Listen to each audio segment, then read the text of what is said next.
ಶ್ರೀಗುರುಭ್ಯೋ ನಮಃ ಪರಮಗುರುಭ್ಯೋ ನಮಃ. ಶ್ರೀಮದಾನಂದತೀರ್ಥಭಗವತ್ಪಾದಾಚಾರ್ಯಗುರುಭ್ಯೋ ನಮಃ. ವ್ಯಾಸಾಯ ಭವನಾಶಾಯ ಶ್ರೀಶಾಯ ಗುಣರಾಶಯೇ ಹೃದ್ಯಾಯ ಶುದ್ಧವಿದ್ಯಾಯ ಮಧ್ವಾಯ ಚ ನಮೋ ನಮಃ. ಲಕ್ಷ್ಮೀನಾರಾಯಣಂ ನತ್ವಾ ಪೂರ್ಣಬೋಧಾನ್ ಗುರುನಪಿ ಕುರ್ಮಃ ಶ್ರೀಕೃಷ್ಣಗೀತಾಯಾಃ ಭಾಷ್ಯಾದ್ಯುಕ್ತಾರ್ಥಸಂಗ್ರಹಂ. ಅಭ್ರಮಂ ಭಂಗರಹಿತಂ ಅಜಡಂ ವಿಮಲಂ ಸದಾ ಆನಂದತೀರ್ಥಮತುಲಂ ಭಜೆ ತಾಪತ್ರಯಾಪಹಂ. ಶ್ರೀಮತೋ ರಾಘವೇಂದ್ರಸ್ಯ ನಮಾಮಿ ಪದಪಂಕಜೇ ಕಾಮಿತಾಶೇಷಕಲ್ಯಾಣಕಲನಾಕಲ್ಪಪಾದಪೌ. ಅಜ್ಞಾನತಿಮಿರಚ್ಛೇದಂ ಬುದ್ಧಿಸಂಪತ್ಪ್ರದಾಯಕಂ ವಿಜ್ಞಾನವಿಮಲಂ ಶಾಂತಂ ವಿಜಯಾಖ್ಯಗುರುಂ ಭಜೆ. ತಪಸ್ವಾಧ್ಯಾಯಶುಶ್ರೂಷಾ ಕೃಷ್ಣಪೂಜಾರತಂ ಮುನಿಂ ವಿಶ್ವೇಶಮಿಷ್ಟದಂ ವಂದೇ ಪರಿವ್ರಾಟ್ ಚಕ್ರವರ್ತಿನಂ. ಶ್ರೀ ಗುರುಭ್ಯೋ ನಮಃ. ಆತ್ಮೀಯರೇ, ಗೀತಾವರ್ತಿ ಪಾಠಕ್ಕೆ ಸುಸ್ವಾಗತ.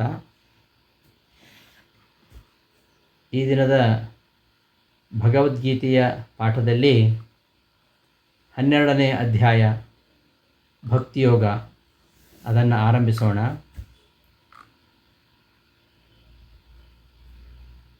ಈವರೆಗೆ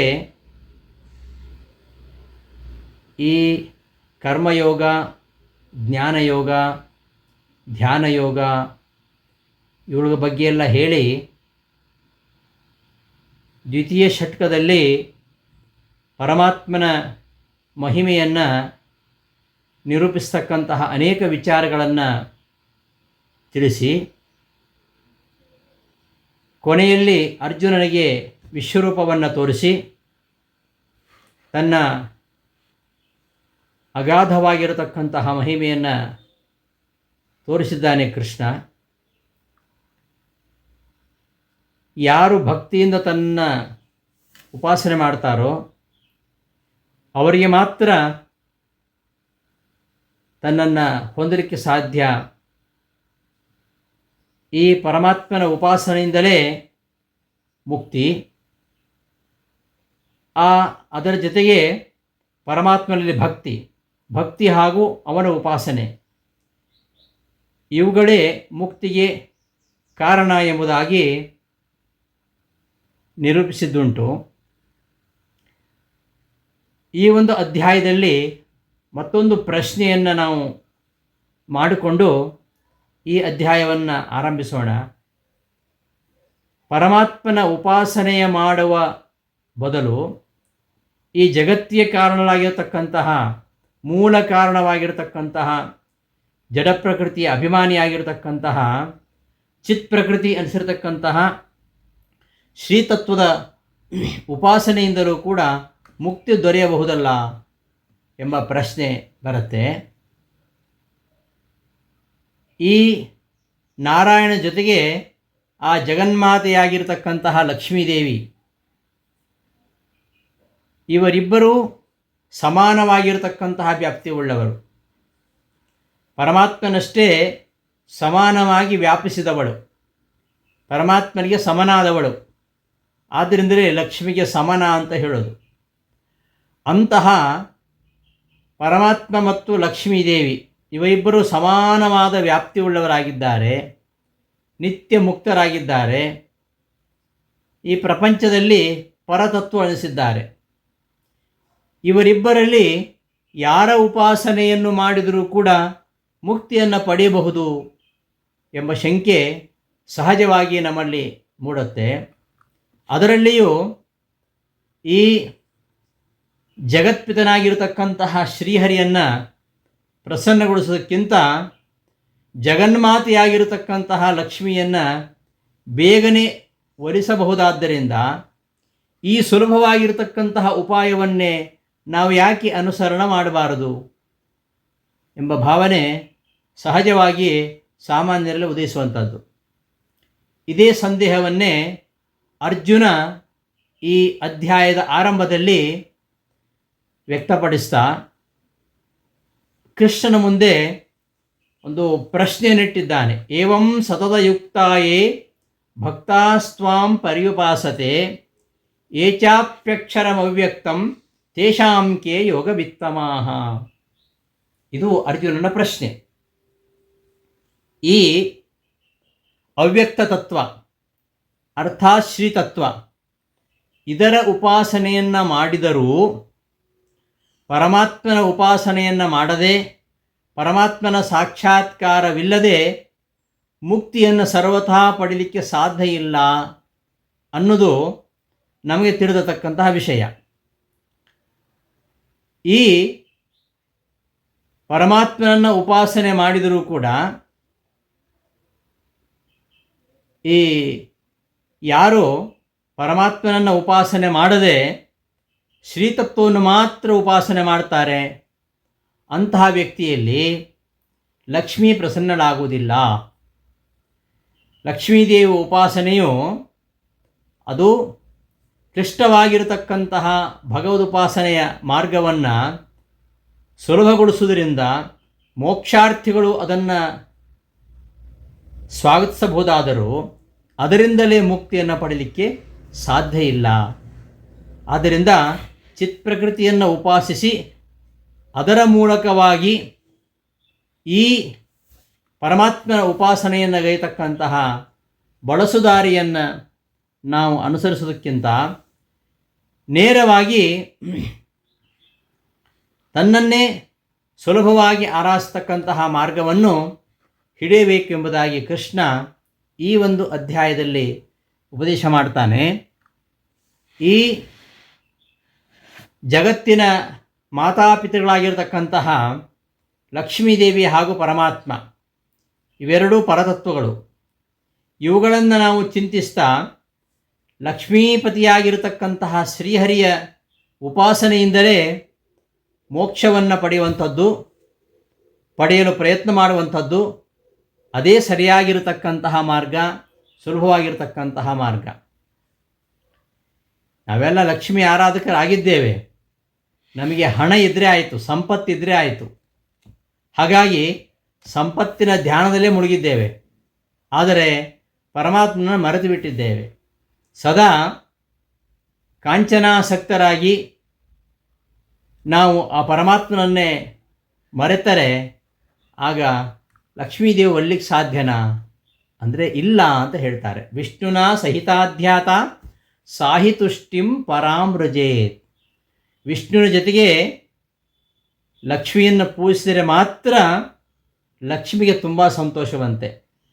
ಪರಮಾತ್ಮನನ್ನು ಮರೆತು ಜೀವನವಿಡೀ ಬರೀ ಸಂಪತ್ತಿನ ಪೂಜೆಯನ್ನೇ ಮಾಡ್ತಕ್ಕಂತಹ ನಾವು ಆ ಕಡೆ ಭಗವಂತನನ್ನೂ ಕಳೆದುಕೊಳ್ತೇವೆ, ಈ ಕಡೆ ಕಷ್ಟಪಟ್ಟು ಸಂಪಾದಿಸುವ ಸಂಪತ್ತನ್ನು ಕೂಡ ಕಳೆದುಕೊಳ್ತೇವೆ. ಆದ್ದರಿಂದ ಲಕ್ಷ್ಮಿಯ ಉಪಾಸನೆಗಿಂತ ಲಕ್ಷ್ಮೀನಾರಾಯಣರ ಉಪಾಸನೆಯೇ ಅತ್ಯಂತ ಶ್ರೇಷ್ಠವಾಗಿರುವಂಥದ್ದು. ಲಕ್ಷ್ಮಿಯನ್ನು ಉಪಾಸನೆ ಮಾಡದೆ, ಪರಮಾತ್ಮನನ್ನು ಉಪಾಸನೆ ಮಾಡದೆ ಯಾರು ಕೇವಲ ಲಕ್ಷ್ಮಿಯನ್ನು ಉಪಾಸನೆ ಮಾಡ್ತಾರೋ ಅಂಥವರಿಗೆ ಲಕ್ಷ್ಮಿ ಒಲಿಯುವುದಿಲ್ಲ ಅಂತ ಶಾಸ್ತ್ರದಲ್ಲಿ ಅಂತಹ ತುಂಬ ವಿಚಾರಗಳು ಬರ್ತವೆ. ಲಕ್ಷ್ಮೀದೇವಿ ಪರಮಾತ್ಮನನ್ನು ತೋರಿಸಿಕೊಡ್ತಕ್ಕಂಥವಳು. ಭಕ್ತನಿಗೆ ತನ್ನ ತಂದೆಯಾಗಿರತಕ್ಕಂತಹ ಪರಮಾತ್ಮನನ್ನು ತೋರಿಸುವವಳು. ಯಾವತ್ತೂ ತಾಯಿಯೇ ತಂದೆಯನ್ನು ತೋರಿಸ್ತಕ್ಕಂಥವಳು. ಅದಕ್ಕೋಸ್ಕರವೇ ಈ ವಾದಿರಾಜರು ಹೇಳ್ತಾರೆ, ಏನು ಹೇಳ್ತಾರೆ, ಯದುಪತಿಯ ತೋರಮ್ಮ ಅಂತ ಹೇಳ್ತಾರೆ, ಜಗತ್ಪತಿಯ ತೋರಮ್ಮ ಅಂತ ದಾಸರು ಹೇಳ್ತಾರೆ, ವಿಜಯದಾಸರು ಹೇಳ್ತಾರೆ. ಅಂದರೆ ಲಕ್ಷ್ಮೀದೇವಿಯೇ ಪರಮಾತ್ಮನನ್ನು ತೋರಿಸ್ತಕ್ಕಂಥವಳು. ಹಾಗಾಗಿ ಪರಮಾತ್ಮನ ಒಂದು ಅನುಗ್ರಹ ಪಡಿಬೇಕಾದರೆ ಲಕ್ಷ್ಮೀದೇವಿಯ ಸಹಾಯ ಬೇಕು. ಹಾಗಂತ ಅವಳನ್ನೇ ಪ್ರಧಾನವಾಗಿ ಉಪಾಸನೆ ಮಾಡುವುದಲ್ಲ. ಲಕ್ಷ್ಮೀದೇವಿಗೆ ಈ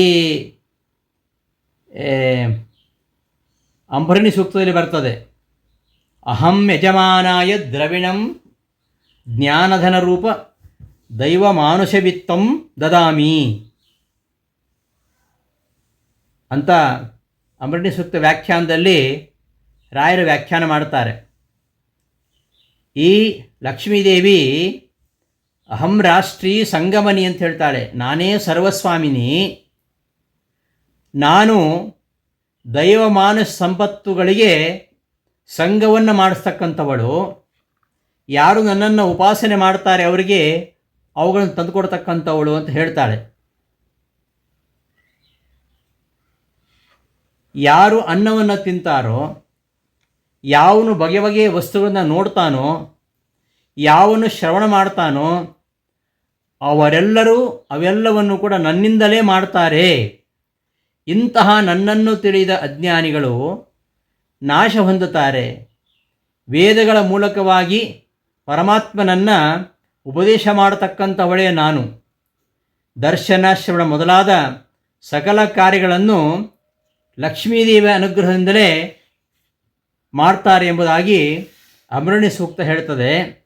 ಹಾಗೆಯೇ ದ್ವಾದಶ ಸ್ತೋತ್ರದಲ್ಲಿ ಕೂಡ ಆಚಾರ್ಯ ಹೇಳ್ತಾರೆ, ವಿಶ್ವಸ್ಥಿತಿ ಪ್ರಳಯ ಸರ್ಗ ಮಹಾವಿಭೂತಿ ವೃತ್ತಿಪ್ರಕಾಶ ನಿಯಮಾವೃತಿ ಬಂಧ ಮೋಕ್ಷಾಃ ಯಸ್ಯಾ ಅಪಾಂಗರತ ಮಾತೃತ ಊರ್ಜಿತಾ ಸಾ ಶ್ರೀಹಿ ಯತ್ಕಟಾಕ್ಷ ಬಲವತ್ ತ್ಯಜಿತಂ ನಮಾಮಿ ಅಂತ. ಆ ಲಕ್ಷ್ಮೀದೇವಿಯ ಕಟಾಕ್ಷದ ಬಲದಿಂದಲೇ ಇದೆಲ್ಲವೂ ನಡೆಯುವಂಥದ್ದು. ಆದ್ದರಿಂದ ಲಕ್ಷ್ಮೀದೇವಿಯ ಅನುಗ್ರಹ ಬೇಕು. ಲಕ್ಷ್ಮೀದೇವಿ ಪಾಮರರಿಗೂ ಬೇಕು, ಪಂಡಿತರಿಗೂ ಬೇಕು. ಈ ಪರಮಾತ್ಮನಲ್ಲಿ ಭಕ್ತಿಯುಕ್ತನಾಗಿ ಸರ್ವೋತ್ತಮತ್ವ ಜ್ಞಾನಪೂರ್ವಕವಾಗಿ ಲಕ್ಷ್ಮಿಯನ್ನು ಉಪಾಸನೆ ಮಾಡಿದರೆ ಮಾತ್ರ ಲಕ್ಷ್ಮೀದೇವಿಯ ಅನುಗ್ರಹ ಆಗುತ್ತೆ. ಕೇವಲ ಲಕ್ಷ್ಮೀ ಉಪಾಸನೆ ಅದು ತಾರಕ ಅಲ್ಲ. ಅದನ್ನೇ ಮುಂದೆ ಕೃಷ್ಣ ಇಲ್ಲಿ ಹೇಳ್ತಾನೆ, ಕ್ಲೇಶೋಧಿಕ ತರಸ್ತೇಷಾಂ ಅವ್ಯಕ್ತಾಸಕ್ತ ಚೇತಸಾಂ. ಇಂತಹ ಉಪಾಸಕರಿಗೆ ಪರಮಾತ್ಮನನ್ನು ಬಿಟ್ಟು ಕೇವಲ ಲಕ್ಷ್ಮಿಯನ್ನೇ ಉಪಾಸನೆ ಮಾಡತಕ್ಕಂಥವರಿಗೆ ಕಷ್ಟವು ತುಂಬ ಇರುವಂಥದ್ದು. ಆದ್ದರಿಂದ ಭಗವತ್ ಪ್ರೀತಿಗೋಸ್ಕರವಾಗಿಯೇ ಲಕ್ಷ್ಮೀ ಉಪಾಸನೆ ಮಾಡಬೇಕೆ ಹೊರತು ಸಂಪತ್ತಿನ ಪ್ರಾಪ್ತಿಗಾಗಿ ಲಕ್ಷ್ಮೀ ಉಪಾಸನೆ ಮಾಡೋದಲ್ಲ. ಭಗವಂತನ ಪ್ರೀತಿಗೋಸ್ಕರವಾಗಿಯೇ. ಗುರುಜಗನ್ನಾಥದಾಸರು ಹೇಳ್ತಾರೆ, ಮಾತೆ ನಿನ್ನಯ ಜಠರ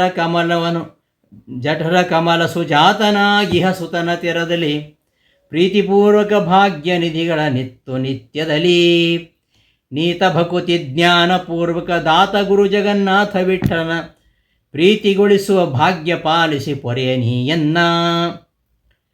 ಗುರುಜಗನ್ನಾಥದಾಸರು ಲಕ್ಷ್ಮೀ ಹೃದಯ ಅಂತ ಬರೆದಿದ್ದಾರೆ. ಲಕ್ಷ್ಮೀದೇವಿಯ ಆಂತರ್ಯ ಏನು? ನಾವೆಲ್ಲ ಕೇವಲ ಐಹಿಕ ಸಂಪತ್ತನ್ನು ಮಾತ್ರ ಬಯಸಿ ಲಕ್ಷ್ಮಿಯನ್ನು ಉಪಾಸನೆ ಮಾಡ್ತೇವೆ. ನಿಜವಾಗಿಯೂ ಲಕ್ಷ್ಮಿಯನ್ನು ಯಾವ ರೀತಿಯಲ್ಲಿ ಉಪಾಸನೆ ಮಾಡಬೇಕು ಎಂಬುದನ್ನು 100ಕ್ಕೂ ಹೆಚ್ಚು ಶ್ಲೋಕಗಳಲ್ಲಿ ಗುರುಜಗನ್ನಾಥದಾಸರು ಬಹಳ ಸುಂದರವಾಗಿ ನಿರೂಪಣೆ ಮಾಡಿದ್ದಾರೆ. ಕೇವಲ ಲಕ್ಷ್ಮೀದೇವಿ ಉಪಾಸನೆ ಅದು ಕ್ಲೇಶವನ್ನು ತಂದುಕೊಡುವಂಥದ್ದು. ಲಕ್ಷ್ಮೀ ಸಹಿತನಾಗಿರತಕ್ಕಂತಹ ಪರಮಾತ್ಮನನ್ನೇ ಉಪಾಸನೆ ಮಾಡಬೇಕು ಎಂಬುದು ಕ್ಲೇಶೋಧಿಕ ತರಸ್ತೇಷಾಂ ಅವ್ಯಕ್ತಾಸಕ್ತ ಚೇತಸಾಂ ಎಂಬ ಮಾತಿನ ಅರ್ಥ.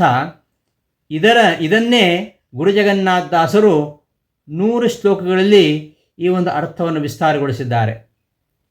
ಆದ್ದರಿಂದ ಲಕ್ಷ್ಮೀದೇವಿಯಲ್ಲಿ ಕೇಳಬೇಕಾಗಿರುವಂಥದ್ದು ಏನಂದರೆ, ಮಾತೆ ನಿನ್ನಯ ಜಠರ ಕಮಲ ಸುಜಾತನಾಗಿಹ ಸುತನ ತೆರದಲ್ಲಿ ಪ್ರೀತಿಪೂರ್ವಕ ಭಾಗ್ಯ ನಿಧಿಗಳ ನಿತ್ಯದಲ್ಲಿ ತಾಯಿ ಮಗುವಿಗೆ ಬೇಕಾದ್ದನ್ನು ಕೊಡುವ ಹಾಗೆ, ಪ್ರೀತಿಯಿಂದ ಕೊಡುವ ಹಾಗೆ ನನಗೆಲ್ಲ ಭಾಗ್ಯಗಳನ್ನು ಕೊಡು. ಅದರ ಜೊತೆಯಲ್ಲಿ ನೀತ ಭಕುತಿ ಜ್ಞಾನಪೂರ್ವಕ ದಾತ ಗುರು ಜಗನ್ನಾಥ ವಿಠಲನ ಪ್ರೀತಿಗೊಳಿಸುವ ಭಾಗ್ಯ ಪಾಲಿಸಿ ಪೊರೆಯನಿಯನ್ನ. ಅದರ ಜೊತೆಗೆ ಭಕ್ತಿ ಜ್ಞಾನಪೂರ್ವಕವಾಗಿ ಆ ಪರಮಾತ್ಮನನ್ನು ಪ್ರೀತಿಗೊಳಿಸ್ತಕ್ಕಂತಹ ಭಾಗ್ಯವನ್ನು ನನಗೆ ಪಾಲಿಸು ಎಂಬುದಾಗಿ ಅಲ್ಲಿ ಅವರು ಪ್ರಾರ್ಥನೆ ಮಾಡ್ತಾರೆ. ಹೀಗೆ ಲಕ್ಷ್ಮಿಯೊಂದಿಗೆ ಲಕ್ಷ್ಮೀರಮಣನನ್ನು ಪ್ರಸನ್ನಗೊಳಿಸಿದರೆ ಮಾತ್ರ ಶ್ರೀಹರಿಯ ಅನುಗ್ರಹ ಆಗುತ್ತೆ. ಪ್ರಸನ್ನೋ ಭವಿತಾ ದೇವ ಸಹ ಅವ್ಯಕ್ತೇನ ಸಹೈವತು. ಅವ್ಯಕ್ತ ಅಂದರೆ ಲಕ್ಷ್ಮೀ ಸಹಿತನಾಗಿರತಕ್ಕಂತಹ ದೇವ, ಲಕ್ಷ್ಮೀ ಸಹಿತನಾಗಿ ಅವನನ್ನು ಉಪಾಸನೆ ಮಾಡಿದರೆ ಮಾತ್ರ ಅವನು ಪ್ರಸನ್ನನಾಗ್ತಾನೆ.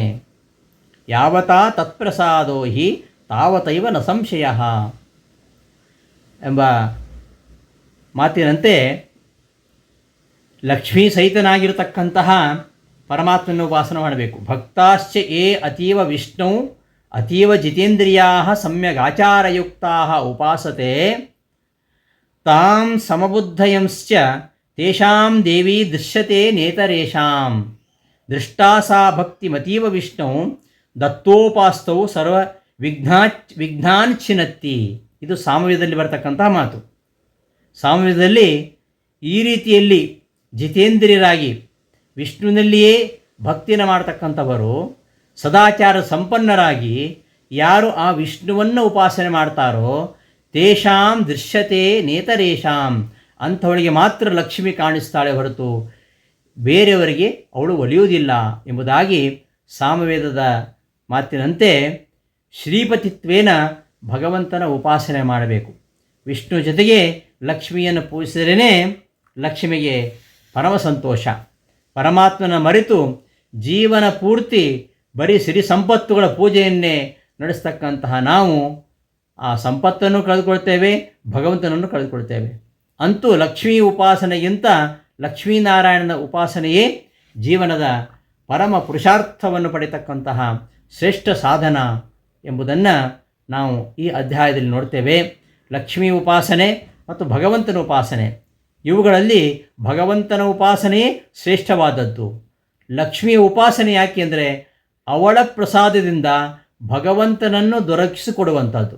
ಅವಳನ್ನು ಪ್ರಸನ್ನಗೊಳಿಸಿ ಅವಳ ಅನುಗ್ರಹದಿಂದ ಭಗವಂತನ ಅನುಗ್ರಹವನ್ನು ದೊರಕಿಸಿಕೊಂಡು ಆ ಮೂಲಕವಾಗಿ ಅದು ಮೋಕ್ಷಕ್ಕೆ ಸಾಧನವಾಗುವಂಥದ್ದು.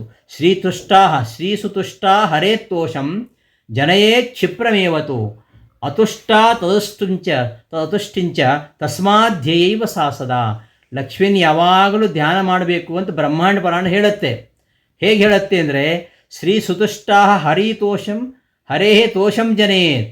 ಲಕ್ಷ್ಮೀದೇವಿ ಪ್ರಸನ್ನಳಾದ ಕೂಡಲೇ ಅವಳು ಪರಮಾತ್ಮನಲ್ಲಿ ಸಂತೋಷವಾಗುವಂತೆ ಅವಳು ಮಾಡ್ತಾಳೆ. ಅವಳು ಸಂತುಷ್ಟಳಾಗದೆ ಹೋದರೆ ಅವಳ ಅನುಗ್ರಹವಿಲ್ಲದೆ ಹೋದರೆ ಪರಮಾತ್ಮನ ಅನುಗ್ರಹ ಆಗುವುದಿಲ್ಲ. ಈ ಒಂದು ಅನುಸಂಧಾನದಿಂದ ನಾವು ಲಕ್ಷ್ಮಿಯನ್ನು ಉಪಾಸನೆ ಮಾಡಬೇಕೆ ಹೊರತು ಪರಮಾತ್ಮನನ್ನು ಬಿಟ್ಟು ಲಕ್ಷ್ಮೀ ಉಪಾಸನೆಯನ್ನು ಮಾಡುವಂಥದ್ದಲ್ಲ. ವಿಷ್ಣುವಿನ ಮಹಿಮೆಯನ್ನು ಅರಿಯದವರು, ಅವನಲ್ಲಿ ಭಕ್ತಿಯನ್ನು ಮಾಡದಿರುವವರು, ಅವನ ಉಪಾಸನೆಯನ್ನು ಮಾಡದೇ ಇರತಕ್ಕಂಥವರು ಲಕ್ಷ್ಮಿಯನ್ನು ಎಷ್ಟು ಉಪಾಸನೆ ಮಾಡಿದರೂ ಕೂಡ ಅವಳು ಒಲಿಯುವುದಿಲ್ಲ. ಅದಕ್ಕೆ ಬದಲಾಗಿ ಅವಳು ಶಾಪವನ್ನೇ ಕೊಡ್ತಾಳೆ. ಆದ್ದರಿಂದ ಹರಿಯ ಮಹಿಮೆಯನ್ನು ತಿಳಿದು ಅವನ ಭಕ್ತಿ ಉಪಾಸನೆಗಳನ್ನು ಮಾಡುತ್ತಲೇ ಲಕ್ಷ್ಮೀದೇವಿಯನ್ನು ಧ್ಯಾನ ಮಾಡಬೇಕು. ಇದರಿಂದ ಸಂತುಷ್ಟರಾಗಿರ್ತಕ್ಕಂತಹ ಲಕ್ಷ್ಮೀದೇವಿ ಸಂಪೂರ್ಣವಾಗಿ ಭಗವಂತನ ಉಪಾಸನೆಯನ್ನು ಮಾಡುವಂತೆ ಒದಗಿಸಿಕೊಡ್ತಾಳೆ ಎಂಬುದಾಗಿ ಗೀತಾ ತಾತ್ಪರ್ಯದಲ್ಲಿ ಆಚಾರ್ಯರು ಅವಿಷ್ಣುಜ್ಞೈ ಅತದ್ಭಕ್ತೈ ತದುಪಾಸ ವಿವರ್ಜಿತೈ ಶಪೇದುಪಾಸಿತಾಪ್ಯೇಷಾ ಶ್ರೀ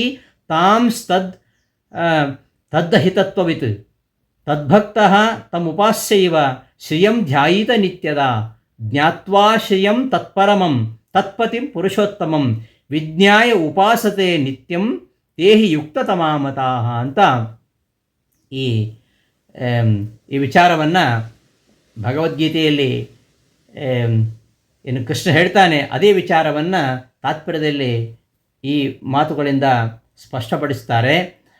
ಅಷ್ಟು ಮಾತ್ರ ಅಲ್ಲ, ಭಾಗವತದಲ್ಲಿ ಕೂಡ ಅಂತಹ ಮಾತು ಬರ್ತದೆ. ಋತೇ ಭವತ್ಪಾದ ಪರಾಯಣಂ ನಮಾಂ ವಿದಂತ್ಯಹೋ ತ್ವದ್ಹೃದಯ ಯಥೋಜಿತಃ ಎಂಬ ಮಾತಿನಲ್ಲಿ ನಮಗೆ ಸ್ಪಷ್ಟವಾಗುತ್ತೆ. ಆದ್ದರಿಂದ ಈಗ ಪರಮಾತ್ಮನೂ ನಿತ್ಯ ಮುಕ್ತ, ಲಕ್ಷ್ಮಿಯೂ ನಿತ್ಯ ಮುಕ್ತ. ನಿತ್ಯ ಮುಕ್ತರಾದವರಲ್ಲಿ ಯಾರನ್ನು ಉಪಾಸನೆ ಮಾಡಿದೇನು? ಬ್ರಹ್ಮಾದಿಗಳು ನಿತ್ಯ ಮುಕ್ತರಾಗಿಲ್ಲ ಇನ್ನು. ಆದ್ದರಿಂದ ನಿತ್ಯ ಮುಕ್ತರಾಗಿರ್ತಕ್ಕಂಥ ಲಕ್ಷ್ಮಿ ಅಥವಾ ಹರಿ ಇವರಲ್ಲಿ ಯಾರನ್ನು ಉಪಾಸನೆ ಮಾಡಿದೇನು ಅನ್ನುವ ಪ್ರಶ್ನೆ ಸರಿಯಲ್ಲ. ಯಾಕೆಂದರೆ ಯಥಾ ಶ್ರೀ ನಿತ್ಯ ಮುಕ್ತಾಪಿ ಪ್ರಾಪ್ತ ಕಾಮಾಪಿ ಸರ್ವದಾ ಉಪಾಸ್ತೆ ನಿತ್ಯಶೋ ವಿಷ್ಣುಂ ಏವ ಭಕ್ತೋ ಹರೇರ್ಭವೇತ್. ಬ್ರಹ್ಮತಂತ್ರದಲ್ಲಿ ಈ ಮಾತು ಬರುತ್ತೆ. ಲಕ್ಷ್ಮೀದೇವಿಯೂ ಕೂಡ ಲಕ್ಷ್ಮೀದೇವಿ ಪರಮಾತ್ಮನಂತೆ ಅವಳು ಪ್ರಾಪ್ತ ಕಾಮಳು, ಎಲ್ಲವನ್ನೂ ಹೊಂದಿದ್ದಾಳೆ. ಆದರೂ ಸಹ ಅವಳು ವಿಷ್ಣುವನ್ನು ಉಪಾಸನೆ ಮಾಡ್ತಾಳೆ. ಅವಳೇ ವಿಷ್ಣುವನ್ನು ಉಪಾಸನೆ ಮಾಡುವಾಗ ಭಕ್ತನಾದವನು, ಹರಿಯ ಭಕ್ತನಾದವನು ವಿಷ್ಣುವನ್ನೇ ಉಪಾಸನೆ ಮಾಡಬೇಕು ಎಂಬುದಾಗಿ ಬ್ರಹ್ಮತಂತ್ರದಲ್ಲಿ ನಿರೂಪಣೆ ಮಾಡಿದ್ದಾರೆ. ಆದ್ದರಿಂದ ಈ ಲಕ್ಷ್ಮೀದೇವಿಯನ್ನು ಉಪಾಸನೆ ಮಾಡಬೇಕು, ಲಕ್ಷ್ಮೀಪತಿಯನ್ನು ಉಪಾಸನೆ ಮಾಡಬೇಕು. ಬದ್ಧಾವಾಪಿತು ಮುಕ್ತಾವ ನರಮಾವತ್ ಪ್ರಿಯಾಹರೇಹೆ ಎಂಬುದಾಗಿ ಪದ್ಮಪುರಾಣ ಹೇಳುತ್ತೆ. ಭಗವಂತನಿಗೆ ಲಕ್ಷ್ಮಿಯಷ್ಟು ಪ್ರೀತಿಪಾತ್ರವರು ಯಾರೂ ಇಲ್ಲ. ಆದ್ದರಿಂದ ಪರಮಾತ್ಮನನ್ನು ಉಪಾಸನೆ ಮಾಡಿದಾಗ, ಆ ಪರಮಾತ್ಮನ ಉಪಾಸನೆ ಮಾಡುವಾಗ ಅವನಿಗೆ ಅತ್ಯಂತ ಪ್ರೀತಿಪಾತ್ರರಾಗಿರ್ತಕ್ಕಂತಹ ಲಕ್ಷ್ಮೀದೇವಿಯನ್ನು ಕೂಡ ಜೊತೆಯಲ್ಲಿ ಉಪಾಸನೆ ಮಾಡಬೇಕು ಹೊರತು ಲಕ್ಷ್ಮೀಪತಿಯನ್ನು ತೊರೆದು ಬರೀ ಲಕ್ಷ್ಮಿಯನ್ನು ಉಪಾಸನೆ ಮಾಡುವಂಥದ್ದು ಸರಿಯಲ್ಲ ಎಂಬುದಾಗಿ ಈ ವಿಚಾರವನ್ನು ಅನೇಕ ಕಡೆಗಳಲ್ಲಿ ನಿರೂಪಣೆ ಮಾಡಿದ್ದಾರೆ. ಹೀಗೆ ಲಕ್ಷ್ಮೀದೇವಿ ಉಪಾಸನೆಯಿಂದ ಲಕ್ಷ್ಮೀದೇವಿ ಪ್ರಸನ್ನಳಾಗುವ ಬದಲು ಅವಳು ಶಾಪವನ್ನು ಕೊಡ್ತಾಳೆ. ಆದ್ದರಿಂದ ಲಕ್ಷ್ಮಿಯನ್ನು ಕೇವಲ ಲಕ್ಷ್ಮಿಯನ್ನು ಉಪಾಸನೆ ಮಾಡುವಂಥದ್ದು ಸರಿಯಲ್ಲ ಎಂಬ ವಿಚಾರವನ್ನು 12ನೇ ಅಧ್ಯಾಯದಲ್ಲಿ ನಿರೂಪಣೆ ಮಾಡ್ತಾರೆ. ಮುಂದೆ ಪರಮಾತ್ಮನನ್ನು ಉಪಾಸನೆ ಮಾಡತಕ್ಕಂತಹ ವ್ಯಕ್ತಿ ಅವನು ಹೇಗಿರಬೇಕು, ಅವನ ಅರ್ಹತೆ ಏನು, ಅವನು ಎಂತಹ ಭಕ್ತನಾಗಿರಬೇಕು ಎಂಬ ವಿಚಾರವನ್ನು ಸಹ ಅಲ್ಲಿ ಹೇಳ್ತಾ, ಯಾರು ಪರಮಾತ್ಮನ ಉಪಾಸನೆಯನ್ನು ಮಾಡ್ತಾರೋ, ಯಾರು ಪರಮಾತ್ಮನನ್ನು ಒಲಿಸಿಕೊಂಡು ಮುಕ್ತಿಗೆ ಹೋಗಬೇಕೆಂದು ಬಯಸ್ತಾನೋ ಅವನು ಯಾವಾಗಲೂ ನಿಷ್ಕಾಮ ಕರ್ಮಾಚರಣೆ ಮಾಡಬೇಕು, ಮತ್ತು ವೈರಾಗ್ಯವನ್ನು ಹೊಂದಿರಬೇಕು, ಮತ್ತು ತನ್ನಲ್ಲಿ ಅನೇಕ ಸದ್ಗುಣಗಳನ್ನು, ಯಾವ್ಯಾವ ಗುಣಗಳಂತ ಮುಂದೆ ನಿರೂಪಿಸ್ತಾರೆ, ಭಕ್ತನಲ್ಲಿರತಕ್ಕಂತಹ ಗುಣಗಳು, ಅಂತಹ ಸದ್ಗುಣಗಳನ್ನು ಬೆಳೆಸ್ಕೊಳ್ಳಿಕ್ಕೆ ಪ್ರಯತ್ನ ಮಾಡಬೇಕು. ನಮ್ಮಲ್ಲಿ ಇರತಕ್ಕಂತಹ ನಮ್ಮ ಸದ್ಗುಣಗಳನ್ನು ವಿಕಸಿತಗೊಳಿಸುವುದು ಕೂಡ ಪರಮಾತ್ಮನ ಸಾಕ್ಷಾತ್ಕಾರಕ್ಕೆ ಅವಶ್ಯಕವಾಗಿದೆ ಎಂಬುದಾಗಿ ಕೃಷ್ಣ ನಿರೂಪಣೆ ಮಾಡ್ತಾನೆ. ಆದ್ದರಿಂದ ಮುಕ್ತಿಯನ್ನು ಹೊಂದಲಿಕ್ಕಿರತಕ್ಕಂತಹ ಎಲ್ಲ ಆತ್ಮರು ಕೂಡ ಸದ್ಗುಣ ರೂಪಿಗಳೇ ಆಗಿರುವುದರಿಂದ ಈ ಅಜ್ಞಾನದಿಂದ ಆವೃತವಾಗಿರತಕ್ಕಂತಹ ಸದ್ಗುಣಾತ್ಮಕವಾಗಿರತಕ್ಕಂಥ ನಮ್ಮ ಚೈತನ್ಯವನ್ನು ಆವಿಷ್ಕಾರಗೊಳಿಸುವುದೇ ಮುಕ್ತಿ ಎಂಬುದಾಗಿ ಶಾಸ್ತ್ರಗಳಲ್ಲಿ ನಿರೂಪಣೆ ಮಾಡಿದ್ದಾರೆ. ಹೀಗೆ ನಮ್ಮ ಮೂಲಭೂತವಾಗಿರತಕ್ಕಂತಹ ಸದ್ಗುಣಗಳ ಅಭಿವ್ಯಕ್ತಿಯಾಗಲಿಕ್ಕೆ ಅದಕ್ಕೆ ಅನುಕೂಲವಾಗಿರತಕ್ಕಂತಹ ಪ್ರವೃತ್ತಿಗಳೇ ನಮ್ಮ ಜೀವನದಲ್ಲಿ ವ್ಯಾಪಿಸಿಕೊಳ್ಳಬೇಕು. ಸ್ವಾಭಾವಿಕ ಧರ್ಮಗಳಾಗಿರತಕ್ಕಂತಹ ಸತ್ಯ, ಜ್ಞಾನ, ದಯೆ, ತ್ಯಾಗ ಮುಂತಾದ ಸದ್ಗುಣಗಳನ್ನು ರೂಢಿಸಿಕೊಳ್ಳಬೇಕು. ಅಸತ್ಯ, ಕ್ರೌರ್ಯ, ಹಿಂಸೆ, ವಂಚನೆ ಮೊದಲಾದ ದುರ್ಗುಣಗಳು ಇವುಗಳು ಆತ್ಮಸ್ವರೂಪಕ್ಕೆ ಪ್ರತಿಬಂಧಕಗಳಾಗಿರತಕ್ಕಂತಹ ವಿರೋಧಿ ಭಾವಗಳಾಗಿವೆ. ಇಂತಹ ದುರ್ಗುಣಗಳಿಗೆ ನಮ್ಮ ಜೀವನದಲ್ಲಿ ಅವಕಾಶ ಇರಬಾರದು. ಅಂತಹ ದುರ್ಗುಣಗಳನ್ನು ತೊರೆದು ನಾವು ಅನಂತ ಗುಣರೂಪಿಯಾಗಿರತಕ್ಕಂತಹ ಭಗವಂತನ ಸಾಕ್ಷಾತ್ಕಾರವನ್ನು ಪಡೀಲಿಕ್ಕೆ ಅರ್ಹತೆಯನ್ನು ಪಡೆದುಕೊಳ್ಬೇಕು. ಇಲ್ಲದೆ ಹೋದರೆ ಆ ಪರಮಾತ್ಮನ ಧ್ಯಾನ ಸಾಕ್ಷಾತ್ಕಾರಗಳನ್ನು ಪಡಿತಕ್ಕಂತಹ ಅರ್ಹತೆಯನ್ನು ನಾವು ಕಳೆದುಕೊಂಡಂತೆ ಆಗುತ್ತೆ. ಆದ್ದರಿಂದ ನಮ್ಮ ನಿತ್ಯ ವ್ಯವಹಾರಗಳೇನಿವೆ, ಆ ನಿತ್ಯ ವ್ಯವಹಾರಗಳಲ್ಲಿ ಯಾವುದೇ ದುರ್ಗುಣ ದುರಾಚಾರಗಳು ಇಲ್ಲದೆ ಆ ಸುಗುಣಮೂರ್ತಿಯಾಗಿರ್ತಕ್ಕಂತಹ ಪರಮಾತ್ಮನನ್ನು ಹೊಂದಲಿಕ್ಕೆ ಸಾಧ್ಯ ಇಲ್ಲ. ಆದ್ದರಿಂದ ಅಂತಹ ದುರ್ಗುಣ ದುರಾಚಾರಗಳನ್ನು ತೊರೆದು ಸದ್ಗುಣಗಳನ್ನು ಅಳವಡಿಸ್ಕೊಳ್ಬೇಕು. ಆತ್ಮನ ಸ್ವಾಭಾವಿಕವಾಗಿರತಕ್ಕಂತಹ ಗುಣಧರ್ಮಗಳೇನಿವೆ ಅಂತಹ ಗುಣಧರ್ಮಗಳಿಗೂ ಹಾಗೂ ಎಲ್ಲ ಆತ್ಮರಿಗೂ ಗಮ್ಯ ಆಗಿರತಕ್ಕಂತಹ ಪರಮಾತ್ಮನ ಸ್ವರೂಪ ಗುಣಗಳಿಗೂ ತೀರಾ ವಿರೋಧಿಯಾಗಿರ್ತಕ್ಕಂತಹ ಮನೋಧರ್ಮಗಳು ನಮ್ಮಲ್ಲಿ ಇದ್ದರೆ ಖಂಡಿತವಾಗಿಯೂ ಪರಮಾತ್ಮ ಪ್ರಸನ್ನನಾಗುವುದಿಲ್ಲ. ನಾವು ಅವನಿಂದ ಹೆಚ್ಚು ಹೆಚ್ಚು ದೂರ ಉಳಿಯುವಂತೆ ಆಗತ್ತೆ. ಆದ್ದರಿಂದ ಅನಂತ ಗುಣಮೂರ್ತಿಯಾಗಿರತಕ್ಕಂತಹ ಪರಮಾತ್ಮನ ಸಾಕ್ಷಾತ್ಕಾರದಿಂದ ನಮ್ಮಲ್ಲಿ ಸಹಜವಾಗಿರ್ತಕ್ಕಂತಹ ಏನು ಸದ್ಗುಣ ಪ್ರಭೆಗೆ ಅದು ಬೆಳಬೇಕು ಅಂತಾದರೆ ನಮ್ಮ ಲೌಕಿಕ ಜೀವನ ಅದು ಚೆನ್ನಾಗಿರಬೇಕು, ನೀತಿಯುಕ್ತವಾಗಿರಬೇಕು. ನಮ್ಮ ಎಲ್ಲ ವ್ಯವಹಾರಗಳು ಕೂಡ ಸದ್ಗುಣಮಯವಾಗಬೇಕು. ಅಂತಹ ಗುಣಗಳನ್ನು ಈ ಅಧ್ಯಾಯದಲ್ಲಿ ಅದ್ವೇಷ್ಟ ಸರ್ವಭೂತಾನಾಂ ಮೈತ್ರ ಕರುಣ ಏವಚ ನಿರ್ಮಮೋ ನಿರಹಂಕಾರ ಇತ್ಯಾದಿ ಶ್ಲೋಕಗಳಲ್ಲಿ ಪರಮಾತ್ಮ ನಿರೂಪಣೆ ಮಾಡ್ತಾ ಅದ್ವೇಷ, ಮೈತ್ರಿ, ಕರುಣೆ, ನಿರ್ಮಮತೆ, ನಿರಹಂಕಾರ, ಸಹನೆ, ಅಲಂಭಾವ ಬುದ್ಧಿ ಇವೇ ಮೊದಲಾದವುಗಳ ಗುಣಗಳನ್ನು ನಮ್ಮಲ್ಲಿ ಅಳವಡಿಸಿಕೊಂಡಾಗ ಮಾತ್ರ ನಾವು ಆ ಪರಮಾತ್ಮನಿಗೆ ಮೆಚ್ಚುವ ಭಕ್ತರಾಗ್ತೇವೆ. ಪರಮಾತ್ಮನಿಗೆ ಇಂಥವರೇ ಪ್ರೀತಿ ಪಾತ್ರನಾಗ್ತಾನೆ ಎಂಬ ವಿಚಾರವನ್ನು ಇಲ್ಲಿ ಕೊನೆಯಲ್ಲಿ ಹೇಳ್ತಾನೆ. ಹೀಗೆ ಪರಮಾತ್ಮನನ್ನು ಯಾವ ಥರ ಉಪಾಸನೆ ಮಾಡಬೇಕು, ಪರಮಾತ್ಮನ ಉಪಾಸನೆ ಮಾಡಲಿಕ್ಕೆ ಯಾವ್ಯಾವ ಮನೋಧರ್ಮಗಳನ್ನು ನಾವು ಬೆಳೆಸ್ಕೊಳ್ಬೇಕು, ಆ ಎಲ್ಲ ವಿಚಾರಗಳನ್ನು ಈ ಅಧ್ಯಾಯದಲ್ಲಿ ಹೇಳ್ತಾ, ಏತು ಧರ್ಮ್ಯಾಮೃತಮಿದಂ ಯಥೋಕ್ತಂ ಪರ್ಯುಪಾಸತೆ ಶ್ರದ್ಧದಾನ ಮತ್ಪರಮಾಹ ಭಕ್ತ ಅತೀವ ಮೇ ಪ್ರಿಯ ಎಂಬುದಾಗಿ ಕೊನೆಯಲ್ಲಿ ಇಂಥವರು ನನಗೆ ಯಾರು ಇಂತಹ ಜೀವನ ನಡೆಸ್ತಾರೆ ಅಂಥವರು ನನಗೆ ಅತ್ಯಂತ ಪ್ರೀತಿಪಾತ್ರರಾಗಿರ್ತಕ್ಕಂಥ ಭಕ್ತರಾಗ್ತಾರೆ ಅಂತ ಹೇಳಿ ಈ ಅಧ್ಯಾಯವನ್ನು ಸಮಾಪ್ತಿಗೊಳಿಸ್ತಾನೆ. ಇಷ್ಟು ವಿಚಾರಗಳು ಈ ಅಧ್ಯಾಯದಲ್ಲಿ ಬರ್ತಕ್ಕಂಥದ್ದು.